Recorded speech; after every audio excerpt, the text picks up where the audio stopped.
Today I want to share with you my top tips for older runners, and I bet you haven't heard all of them. So let's get straight into it with tip number one. I want to talk about shoes and socks. And no, I'm not going to say go and get properly fitted for shoes, although of course that's something to consider. I want to talk about the cushioning. Something as I hadn't quite realized as I got older, but I started to suffer from blisters on the pads of my feet. And it was a podiatrist that told me why this probably was. As you know, as we get older, our fat distribution and the nature of it changes. You can see it in people's faces where you get more of that sunken look and you don't quite have the plump cells that you had when you were younger. Well, what I hadn't realized is that this also happens to the fat on the base of our feet, in our fat pads on our feet. That gets a lot thinner and can make us much more prone to blisters. So what I'm going to recommend is that when you are choosing shoes, that you look for some high cushioning, and the same with your socks. Don't neglect your socks. Sometimes if I'm going out for a long run, I might put some KT tape or something on the pads of my feet just to give that extra layer of protection and try and stop me getting any blisters. Tip number two is to listen to your body. Now, I know this term is mooted such a lot, but what does it actually mean? What are we actually listening for? You're looking for changes in your energy levels and your behavior. So, for example, if you're finding your runs are harder than normal, if you're feeling unusually tired all day long, if your mood is low, all these things may indicate that you're not leaving enough recovery between your sessions and you need to take some rest. Sometimes you might get more frequent colds or experience lots of niggles, aches and pains and sore muscles for extended periods. One really good way to monitor how well you're recovering and how fit you are to do your next session is to get used to taking your heart rate in the morning. So for a couple of weeks, first thing in the morning, take your heart rate upon waking and kind of get used to what the average is for you. If one morning you find you wake up and that's really spiked, and you have a session to do on your plan, don't do that session. There's an indication there somewhere that your body is stressed, and the best thing you could do would be to rest. And the worst thing you can do is persevere, carry on, because if you don't heed those signs now, it will come back to bite you, I promise. At some stage in the future, you'll have to take even longer off your training plan whilst you rest and recover from an injury or some kind of illness because you didn't heed the signs in the first place. You will soon get to realize the signs your own body gives you. For me, for example, I feel unusually tired all day long, and if I persevere and carry on and don't give myself adequate rest, then I will succumb to some sort of virus infection, which will start off with a sore throat, and I'll know, oh no, I've done too much.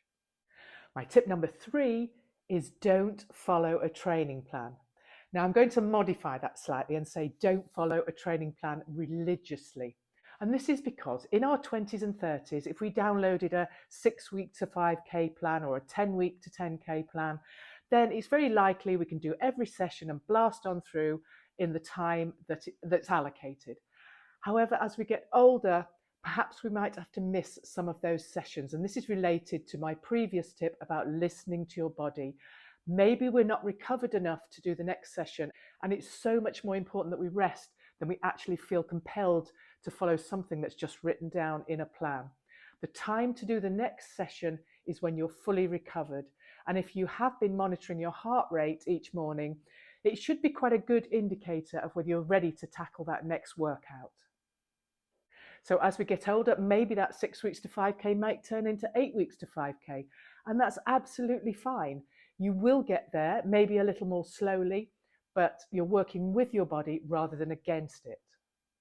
My tip number four is about hydration.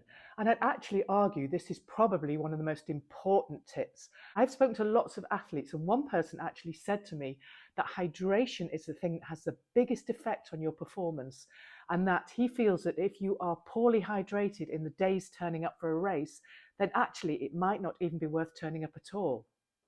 Now, did you know that as we get older, our thirst sensation is not as strong, so it becomes more difficult for us to know when we need to have a drink. Also, our kidneys are not as efficient at conserving water.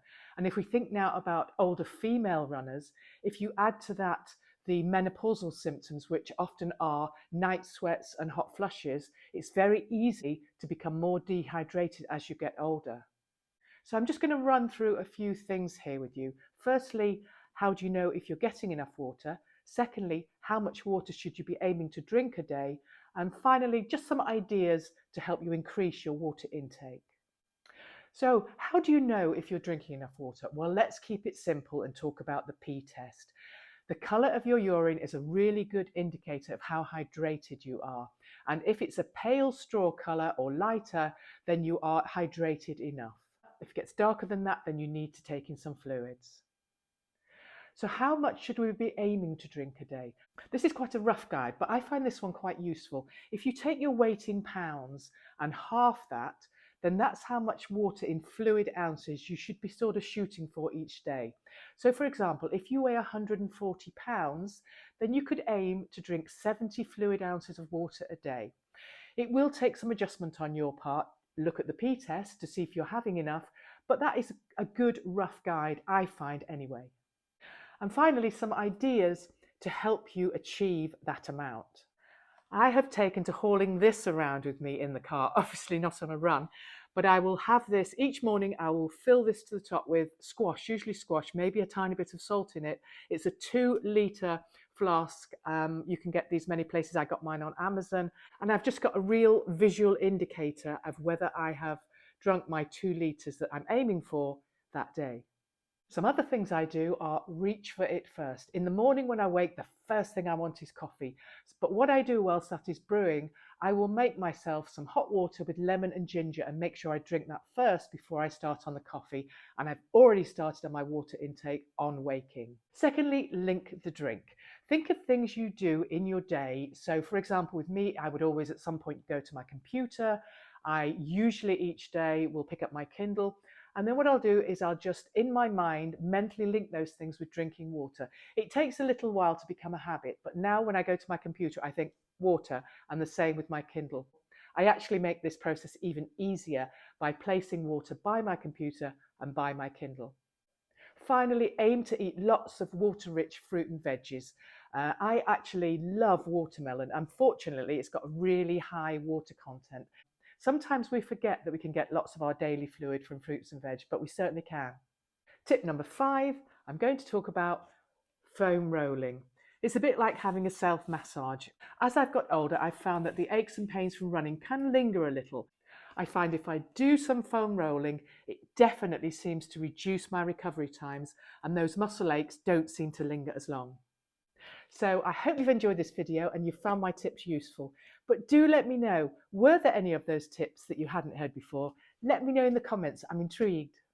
And of course, if you have any of your own tips for us older runners, please do add those to the comments below as well to help us all.